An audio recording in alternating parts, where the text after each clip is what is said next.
What's up, nerds? Welcome to Nintendo Powblock's expansion pack. You can find it here on youtube.com/ngrradio and ngrradio.com every Monday at noon Eastern. I'm Corey. Joining me as always is Ed. And Ed, we have a big topic this week.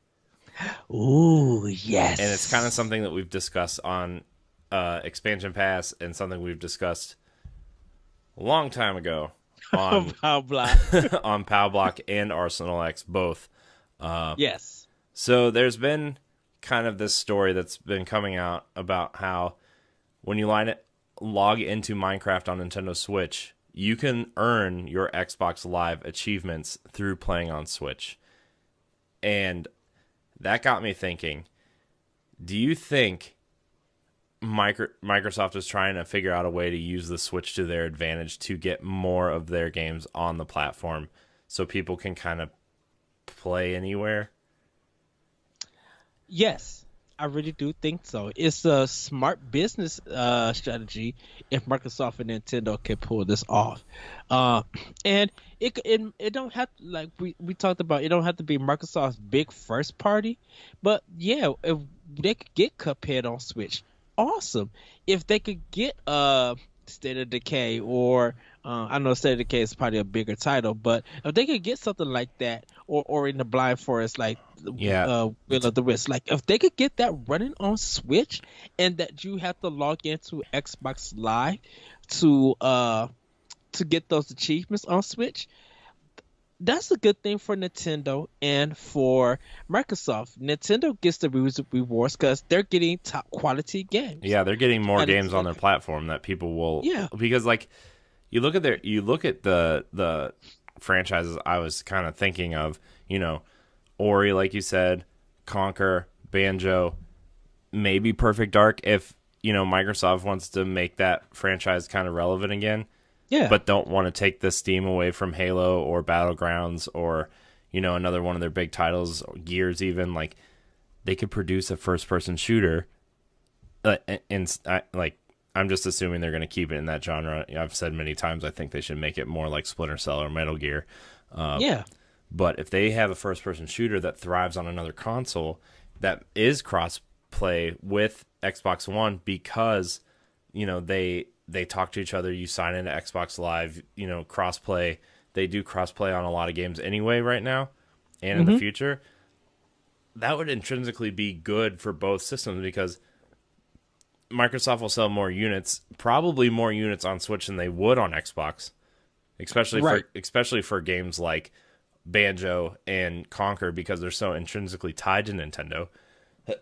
But, Nintendo benefits because they have more games on their platform that people love, and they have a good partner in Microsoft.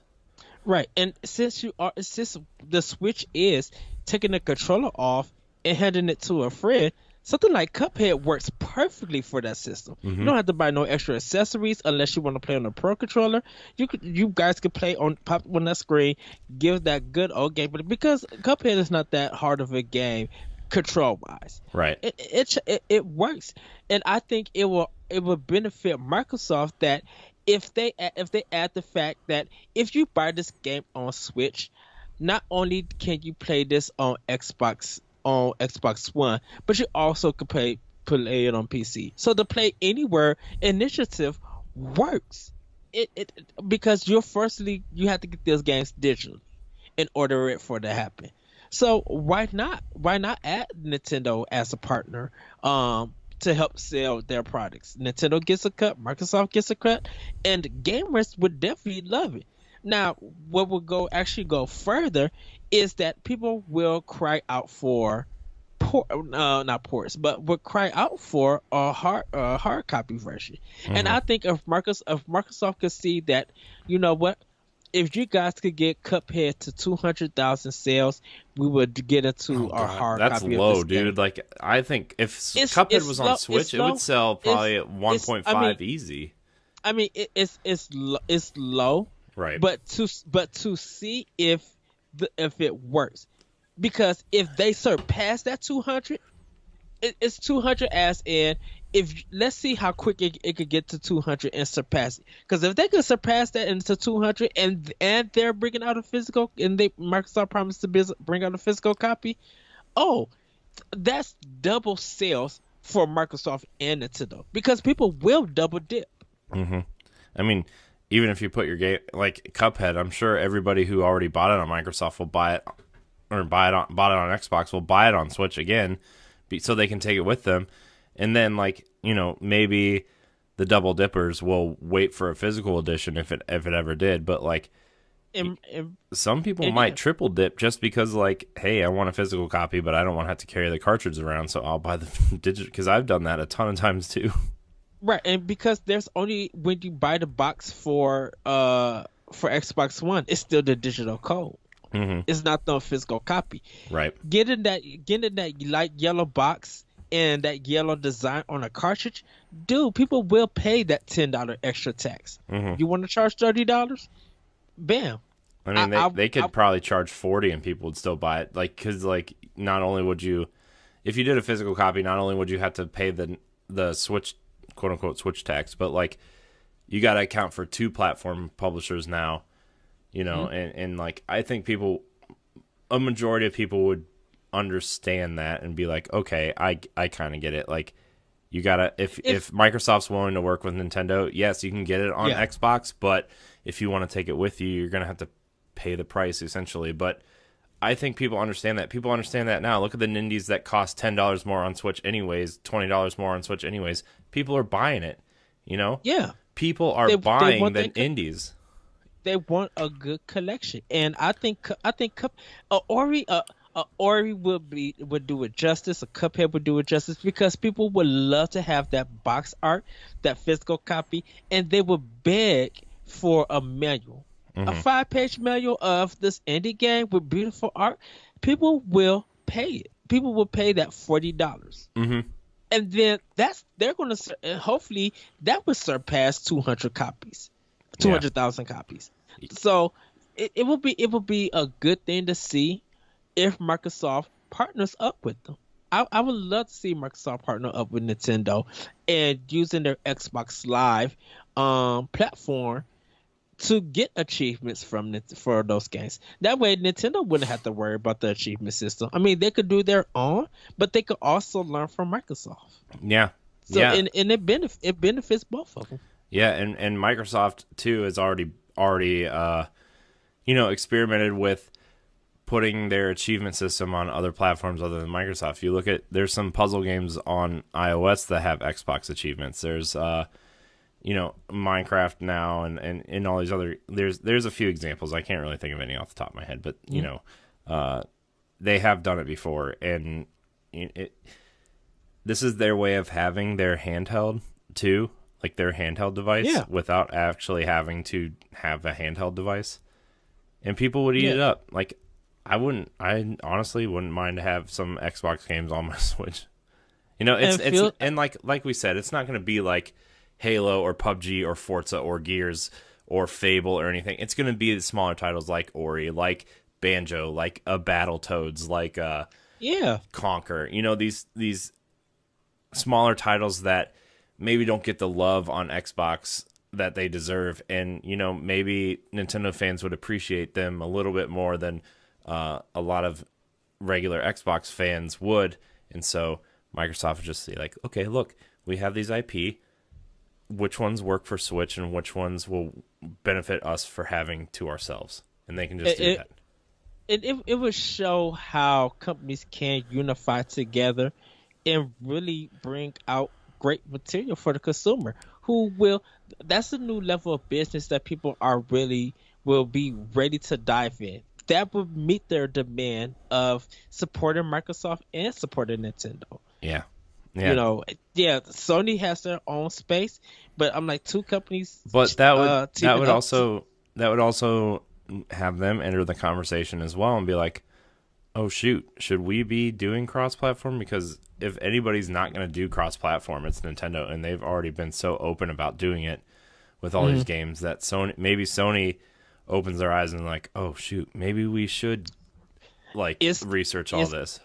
it's going to take a lot of sales, and it's going to take the numbers. It's going to take the fan base, and just gamers sometimes in total to keep their conversation between Microsoft and Nintendo working together. That's going to bring fear to Sony in a sense. Yeah, Sony, you have your fan base, and you have the adults and mature games and exclusives and stuff. But now that you're stuck in their corner, and Microsoft and Nintendo are doing something new together, they're getting probably, I would say, maybe 60% of the gaming industry business now. Mm-hmm. And you guys are left with whatever is there. Mm-hmm. And that will force Sony to be like, yeah, we need to jump into this crossplay. Mm-hmm. Yeah, definitely. So, and even then, like, at that point, maybe you put a version of Game Pass on Switch that's like maybe old 360 games or old, indie games or Xbox Live Arcade games. Like, that just opens the door for so much more that would benefit everyone. Because if you had a Game Pass on Switch, I mean, that gives people access to the third-party games that, maybe aren't, because, like, a lot of people want the Mass Effect trilogy on Switch, right? Well, there you go. It's all three of those games are on Game Pass. What if you just open the door and said, "Hey, look, our Xbox Live Arcade and 360 library from Game Pass is available to you if you pay like an extra $5 a month because you gotta do platform." I would fees say and stuff. I would say $20 if you do Game Pass on Nintendo.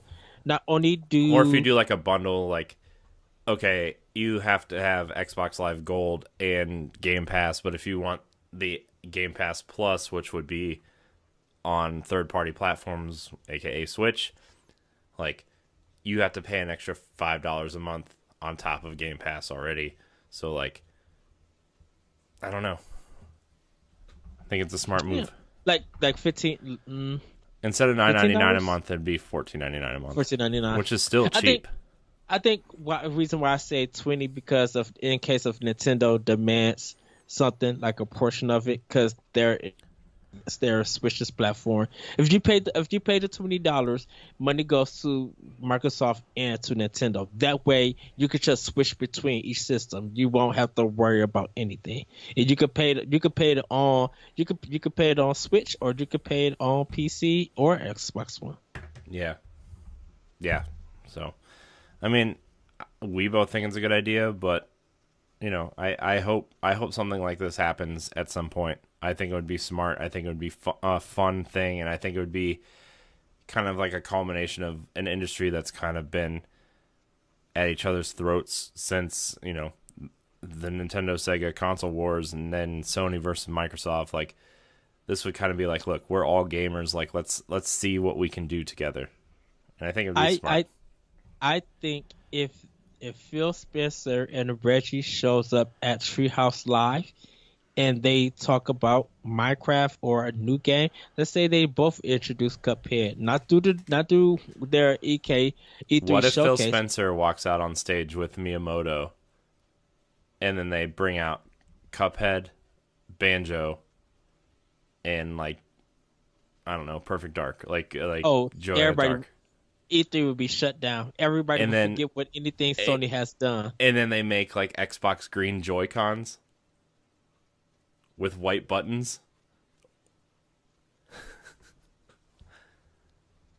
I love it so much. E3 would be shut down. Dude, the internet would break. The moment they say pre-sales are available, you might as well. You can buy Cuphead right now on Nintendo Switch, and during E3 week, it would be like $5 off the normal price. Oh, and it's available right now. If what they did to and you can couch co-op. They come out and announce we've added online co-op, and you can now cross-platform play couch co-op with Switch and Xbox One on Cuphead. It's a done deal. They would shut E3 down.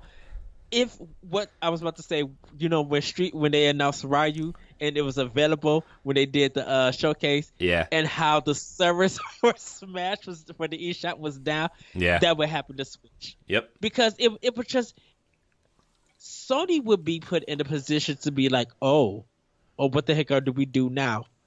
And it would just it would destroy E3. Yeah. Like I would probably be like, Corey, I'm grabbing my Switch now. I'm buying this game right now. On live. Well, not actually live because we'll probably be working by the time E3 is shown. Probably. But it would literally shut E3 down. Like, and they could bring Ori and the Blind Forest to Switch. Yeah. The definitive edition, it could come.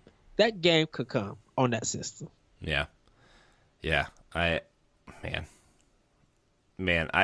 We could talk about this for another hour. I'm just like trying to find a place to like cut us off because it's going to turn into the Metroid multiplayer episode again. And like we think this is a good idea. Like I think both platform holders would be open to it. There's a lot of business and a lot of legal stuff that would have to go into this, but like I wonder if they are trying to have this conversation. So, but anyways, this has been Expansion Pack. Let us know what you think of this idea. Comment below. Let us know what smaller Microsoft IP. Don't go crazy with like, oh, I want Halo on Switch. It's not happening, right? It's not. But like, do you want to see Battletoads come back? Would you like to see Killer Instinct on Switch? Would you like to see Blast Corps come back? Like, just let us know. I think it's an interesting discussion to have. Maybe we'd finally get Cameo on a Nintendo platform. Remember, you can find Expansion Pack every Monday here on youtube.com/NGR Radio. Like, subscribe, and share. Download Nintendo Pow Block and our family of shows on your podcast service of choice. Ring that bell, all that stuff. Everybody, thank you so much for watching, and we'll see you next week. Bye, everybody.